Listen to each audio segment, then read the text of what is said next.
Question number 1 हो गया था पूरा। क्वेश्चन नंबर 1 कंप्लीटेड है। अब क्वेश्चन नंबर 2 करना था, कहते घर से प्रैक्टिकल करके आना, तब ये नहीं तो ले वो आंसर बता दे रहा। Sahil placed some pieces of chapati in test tube A. चपाती का कुछ पीस टेस्ट ट्यूब ए में रखता है। Neha placed chewed chapati in test tube B. Test tube B में नेहा जो है चबा के एकदम चपाती रखती है। And Santushti took boiled and mashed potato in test tube C. Santushti क्या करती है, बॉइल्ड और मैश्ड पोटैटो लेती है ट्यूब सी में। All of them added a few drop of iodine solution to their test tube A B C. सभी लोग तीनों में क्या डालते हैं, आयोडीन सोल्यूशन रेस्पेक्टिवली क्रम से डालते हैं। What would be the observation give reason. क्या ऑब्जर्वेशन होगा, रीजन देना है। देखो आयोडीन सोल्यूशन अगर किसी भी अगर सोल्यूशन में डालोगे, आयोडीन सोल्यूशन किसी भी मिक्सचर में या किसी भी चीज़ में अगर आयोडीन सोल्यूशन डालोगे, अगर उसमें स्टार्च है तो उसका कलर हो जाता है ब्लू ब्लैक। कलर कैसा हो जाएगा, ब्लू ब्लैक।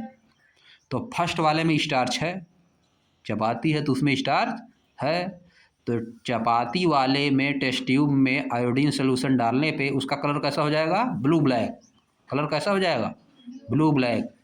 सेकंड वाले में स्टार्च हम चबा गई है, अंदर चला गया उसके, उसमें नहीं है, कम या तो होगा तो बहुत कम मात्रा में होगा,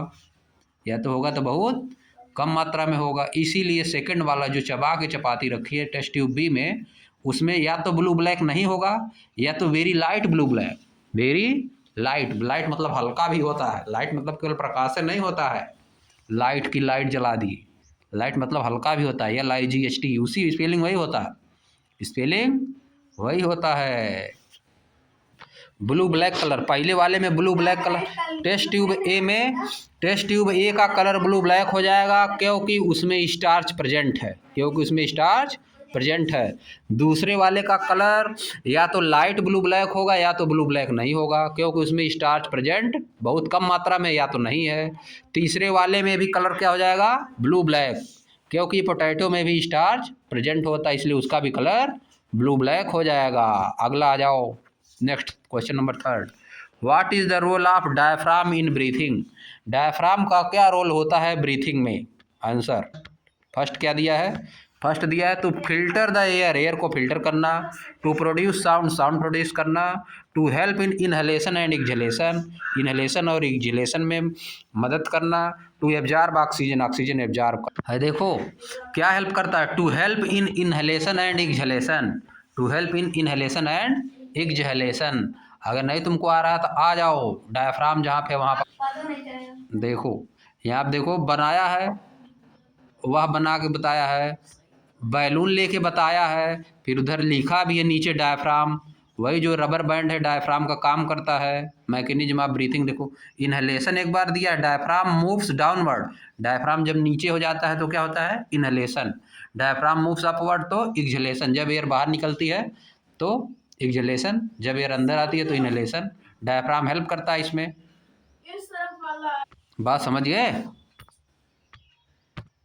देखो डायफ्राम अंदर जा रहा है, डायफ्राम अंदर जब जा रहा है तो आ जा रहा है अपना, पूरा क्लियर नहीं बनाया है, आगे देखी तो है। When we breathe in inhale your chest expand as the rim moves up and downward, the diaphragm dome shaped muscles below the lungs move downward during inhalation, नीचे जाती है, इंक्रीज द स्पेस, इंक्रीज बढ़ाती है, air enter lungs, air enter करती है। When you breathe out exhale जब करते हैं तो उल्टा होता है। Match the following name of the part function, match करना है। नॉस्ट्रिल्स को किससे मैच कराएं,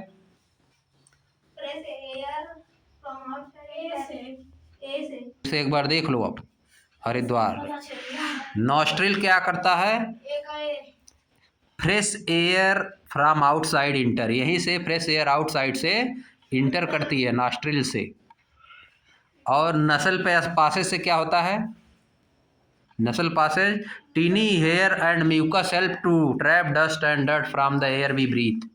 A windpipe से air reaches our lungs through this part. A alveoli, exchange of gases occurs. A rib cage, protect lungs. अगर ये बात एकदम नहीं क्लियर हो रही तो आ जाओ, ऊपर आ जाओ। ऊपर देखो कहाँ पाना, देखो इसमें सब लिखा है, समझ गए। देखो बना है नॉस्ट्रिल्स बना है, समझ गए। फिर विंड पाइप बना है, एल ओली बना है, left lung, right lung, rib cage, diaphragm सब बना है। यहाँ से पकड़ लो। क्वेश्चन नंबर 5 देखो फिर से क्वेश्चन समझो। क्वेश्चन नंबर 5 समझो। Anil claims to his friend Saanvi. Anil अपने मित्र सानवी से दावा करता है दैट माने कि respiration and breathing are the same process, कि रेस्पायरेशन और ब्रीथिंग दोनों सेम प्रोसेस। दावा करके कहता है एकदम कि दोनों सेम है, दोनों में अंतर कुछ नहीं है। What question can Saanvi ask him, Saanvi Anil से कौन सा क्वेश्चन पूछेगी। मेक हिम अंडरस्टैंड, उसको समझाने के लिए, उसको समझाने के लिए कि that he is not correct, कि वह सही नहीं है। अनिल कहता है सानवी से कि रेस्पायरेशन और ब्रीथिंग दोनों एक ही प्रोसेस है, एक ही तरह से होता है। तो सानवी को पता है कि दोनों अलग अलग है, दोनों चीज़ अलग अलग है। तो सानवी उससे क्या क्वेश्चन पूछे कि उसको भी समझ में आ जाए, उसी से क्या क्वेश्चन पूछ दे कि उसको भी समझ में आ जाए कि दोनों एक चीज़ नहीं है, दोनों अलग अलग। आंसर क्या होगा इसका? आंसर ये होगा कि सानवी उससे क्या पूछेगी, वह पूछेगी define respiration and breathing. Respiration और ब्रीथिंग को डिफाइन करो, रेस्पायरेशन और ब्रीथिंग को डिफाइन करो। डिफाइन रेस्पायरेशन एंड ब्रीथिंग, तो डिफाइन करेगा what is respiration and what is breathing. Breathing में क्या होता है, when we inhale and exhale air it is called breathing, it is called breathing. In breathing, breathing is क्या, breathing is a physical process, breathing is a physical process and respiration is a chemical process, respiration is a chemical process. अब respiration में क्या होता है, respiration में अगर तुमको नहीं पता है क्या बताओ। रेस्पायरेशन जहाँ पे लिखा है यहाँ पे एक रिएक्शन होता है, रेस्पायरेशन में एक रिएक्शन होता है, ब्रीथिंग में कोई रिएक्शन नहीं होता है। अब देखो रेस्पायरेशन वाले रिएक्शन में पहुँच जाओ तुम लोग, ऊपर रेस्पायरेशन वाले रिएक्शन पे आ जाओ। देखो पेज नंबर 132 पे, glucose plus oxygen equal to carbon dioxide plus water plus energy, इस प्रोसेस को बोलते हैं रेस्पायरेशन। इस प्रोसेस को क्या बोलते हो, रेस्पायरेशन। जबकि ब्रीथिंग में ऐसा नहीं होता है, ब्रीथिंग में केवल एयर इनहेल होती है और एक्सहेल होती है। जबकि रेस्पायरेशन में क्या होता है, ग्लूकोज और ऑक्सीजन मिलकर कार्बन डाइऑक्साइड और वाटर और एनर्जी बनती है। अब देखो क्या ऊपर लिखा है, तुमको डिफरेंस बताना है, तो देखो क्या लिखोगी। Oxygen help break down the glucose to release energy, oxygen help break down glucose to release energy, this process is called respiration. इस प्रोसेस को क्या बोलते हैं, respiration. The word equation of the process of respiration is, या glucose plus oxygen carbon dioxide plus water plus energy. अब वहीं देखो बगल में ब्रीथिंग भी लिखा है, during breathing we inhale air from our surrounding and exhale air having more carbon dioxide than the inhaled air. समझिए, यह है तुम्हारा ब्रीथिंग, यह है ब्रीथिंग। और ऊपर क्या है, रेस्पायरेशन। रेस्पायरेशन में रिएक्शन होता है, यह कौन सी प्रोसेस है, केमिकल, केमिकल बनता है इसमें ना, केमिकल रिएक्शन होता है इसमें, ग्लूकोज और ऑक्सीजन से रिएक्शन होके कार्बन डाइऑक्साइड वाटर एनर्जी बनता है। जबकि रेस्पायरेशन में, ब्रीथिंग में ऐसा कुछ नहीं होता है, ब्रीथिंग में ऐसा कुछ नहीं होता है। ब्रीथिंग में केवल एयर इनहेल होगी और एक्सहेल होगी, बस। तो ये जब बता देगा तब वह उसको बताए, हो गया क्वेश्चन नंबर 5 हो गया, तब कहेगी, तब बात हो गया ना, तब उस जब इतना पूछ लेगी what is the difference, define respiration and breathing, जब वह बता देगा तब बताएगी देखो दोनों में डिफरेंस है, दोनों में डिफरेंस है। उसमें क्या होता है, उसमें ग्लूकोज और ऑक्सीजन मिलके बनता है कार्बन डाइऑक्साइड वाटर और एनर्जी। और इनहेलेशन एक्सहेलेशन, ब्रीथिंग में कोई एनर्जी नहीं बनती है, केवल एयर अंदर आएगी और बाहर जाएगी। अब देखो नीचे, which of the following statement is correct and why. नीचे दिए गए स्टेटमेंट में कौन सा करेक्ट है और कौन। देखो पहला क्या है, वी इनहेल एयर, हम एयर अंदर लेते हैं। वी इनहेल ऑक्सीजन, हम ऑक्सीजन अंदर लेते हैं। We inhale air rich in oxygen, हम ऐसी एयर अंदर लेते हैं जिसमें ऑक्सीजन की मात्रा ज़्यादा होती है, जिसमें ऑक्सीजन की मात्रा। तीसरा वाला क्वांटिटी, देखो रिच, यहाँ पर रिच माने अमीर होता है। लगोगे यहाँ पर अमीर, अमीर गरीब है, यहाँ पे अमीर गरीब कहीं आया है। रिच मतलब उसमें ज़्यादा मात्रा रहेगी, समझिए। एयर रिच इन ऑक्सीजन यानी ऐसी एयर जिसमें ऑक्सीजन की मात्रा ज़्यादा रहेगी। वैसे रिच लिया जाता है, रिच मतलब जिसके पास पैसा ज़्यादा रहता है कि नहीं। हाँ, अब देखो अगर मान लो ये तुमको नहीं समझ में आया क्वेश्चन, मान लो ये नहीं समझ में आया, तो आना पड़ेगा तुमको ऊपर फिगर बना है बगल में, इसी फिगर पे आओ। जो फिगर बना है लंग्स का, इनहेल एयर नियरली 21% ऑक्सीजन, जो हम एयर अंदर लेते हैं उसमें ऑक्सीजन कितना होती है 21%, और कार्बन डाइऑक्साइड कितना होती है 0.04% कार्बन डाइऑक्साइड होती। अब देखो जो एयर अंदर बाहर जा रहा है exhale air nearly 60 to 70% oxygen है उसमें, और कार्बन डाइऑक्साइड की मात्रा ज़्यादा 4 to 5%, यहाँ 0.04 यानी 100 गुना ज़्यादा है उसमें, 100 टाइम्स कार्बन डाइऑक्साइड ज़्यादा है जो एयर बाहर निकल रही है, समझिए। यहाँ समझ लो है, देखो देखो इसमें वी ऑफन स्नीज, हम प्रायः छींकते हैं, स्नीजिंग मतलब छींकना। व्हेन वी इनहेल, जब अंदर लेते हैं, when inhale a lot of dust laden air, dust laden मतलब धूल से भरी हुई हवा, धूल से भरी हुई हवा जब अंदर लेते हैं हम, तो हम स्नीज करते हैं, छींकते हैं। What can be possible explanation for this, इसका पॉसिबल एक्सप्लेनेशन क्या है, इसका एक्सप्लेनेशन बताइए, हम क्यों छींकते हैं, क्यों छींकते हैं। जब ये डस्ट लेडन एयर हम इनहेल करते हैं तो क्यों स्नीज करते हैं, बताइए। है इसका आंसर लिखोगे, वी ऑफन स्नीज, हम प्रायः छींकते हैं। When we inhale a lot of dust laden air, जब हम अंदर लेते हैं बहुत ज़्यादा ऐसी एयर जिसमें धूल रहती है। बिकॉज, बिकॉज लिखोगे, because there are mucus, mucus होता है ना, mucus and air inside our nostrils, inside our nostril which try to stop the dust in entering the lungs, in entering the lungs. In this way mucus react with dust, in this way mucus react with dust, so we often sneeze while inhaling a lot of dust laden air। यह इसका answer हो गया।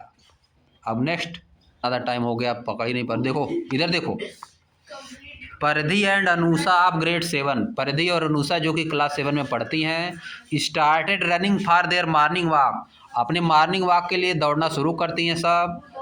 After they completed their running, जब वे अपनी running complete करती हैं। They counted their breath per minute, वे पर मिनट अपनी ब्रीथ को काउंट करते हैं कि 1 मिनट में कितनी बार सांस ले रहे हैं। Anusha was breathing faster than Paridhi, Anusha परिधि से तेजी से सांस ले रही है। Provide at least 2 possible explanation for why Anusha was breathing faster than Paridhi, Anusha परिधि से जल्दी सांस क्यों ले रही है, कोई 2 रीजन बताइए, कोई 2 एक्सप्लेनेशन। अब देखो हम बता रहे हैं, Paridhi and Anusha of grade 7 started running for their morning workout, after they completed their running they counted their breath per minute, Anusha was breathing faster than Paridhi. Because, explanation इसका क्या हो जाएगा, because it may possible that the heart of किस, कौन fast कर रहा है, the heart of Anusha, हाँ, the heart of Anusha is more flexible than the heart of Paridhi. समझिए। और फर्स्ट वाला सेकंड वाला, it may possible that Anusha is running with open mouth, Anusha is running with open mouth and Paridhi is running with closed mouth. ये हो गया दो answer. और भी होता है आगे। नेक्स्ट वाला अब देखो, हम पढ़ रहे हैं। यादू नाम है, यादू किसी का, यादू नाम दे दिया। यादू कंडक्टेड एन एक्सपेरिमेंट, यादू एक एक्सपेरिमेंट करता है टू टेस्ट हिज आइडिया, अपनी आइडिया को टेस्ट करने के लिए। ही टुक टू टेस्ट ट्यूब, वह दो टेस्ट ट्यूब लेता है, वह दो टेस्ट ट्यूब लेता है, ए और B, and added a pinch of rice flour of to the test tube half filled with water and stir them properly. फिर क्या करता है, added a pinch of rice flour, एक मुट्ठी उसमें क्या करता है, एक मुट्ठी उसमें चावल का आटा मिला लेता, ऐड कर लेता है, एक मुट्ठी चावल का आटा, हाफ फिल्ड विथ वाटर, दोनों में आधा आधा वाटर भरा हुआ है, स्टीर देम प्रॉपरली, स्टीर मतलब उनको गर्म करता है, हिला लेता पहले, हिला के, स्टीर मतलब हिलाना होता है, के गरम करके हिला के अपना कुछ काम कर ले रहा। फिर आगे देखो, अब देखो, to test tube B, test tube B में he added a few drop of saliva, कुछ ड्रॉप सलाइवा ऐड करता है। He left to test tube for 30 to 45 minute, अपने वाला निकाल लिया होगा। अब देखो 35 से 45 मिनट छोड़ देता है, दोनों टेस्ट ट्यूब को छोड़ देता है। आफ्टर दैट, इसके बाद ही added iodine solution into both the test tube, दोनों टेस्ट ट्यूब में आयोडीन सोल्यूशन डालता है। अब देखो, experimental result are shown in figure 9.15, experiment का रिजल्ट दिया है। What do you think he want to test, आप क्या सोच रहे हैं, वह क्या टेस्ट करना चाह रहा है, वह क्या टेस्ट करना चाह रहा है, वह टेस्ट करना चाह रहा है कि स्टार्च के बारे में टेस्ट करना चाह रहा है। किसके बारे में, स्टार्च के बारे में टेस्ट करना चाह रहा है। और ये भी टेस्ट करना चाह रहा है कि सलाइवा कैसे रिएक्शन करता है, क्या कलर चेंज होता है। आयोडीन सोल्यूशन डालने पे दूसरे वाले के देख रहे हो कलर ब्राउन हो गया है, पहले वाले का ब्लैक है कि नहीं, दूसरे वाले का ब्राउन, पहले वाले का ब्लैक। वह टेस्ट करना चाह रहा है, क्या टेस्ट करना चाह रहा है, आयोडीन सोल्यूशन पहले वाले में डाला है, सोल्यूशन डाल, दोनों में पहले क्या डाला था, flour, rice flour, test tube A test tube B में फ्लोर डाला। अब दूसरे वाले में सलाइवा डाल दिया, पहले वाले में सलाइवा नहीं डाला, पहले वाले में सलाइवा नहीं डाला, दूसरे वाले में सलाइवा डाला। दूसरा वाले का कलर देख रहे हो ब्राउन हो गया, पहले वाले का ब्लैक है, सलाइवा दूसरे में, इसीलिए उसका कलर कैसा हो गया, ब्राउन हो गया। समझिए, वो टेस्ट करना चाह रहा है कि सलाइवा क्या इफेक्ट करता है, सलाइवा क्या इफेक्ट करता है, जो फ्लोर है उस पे सलाइवा का क्या इफेक्ट आ रहा है, सलाइवा का क्या इफेक्ट आ रहा है। He want to test the effect of saliva on the rice flour, he want to test the effect of saliva on the rice floor.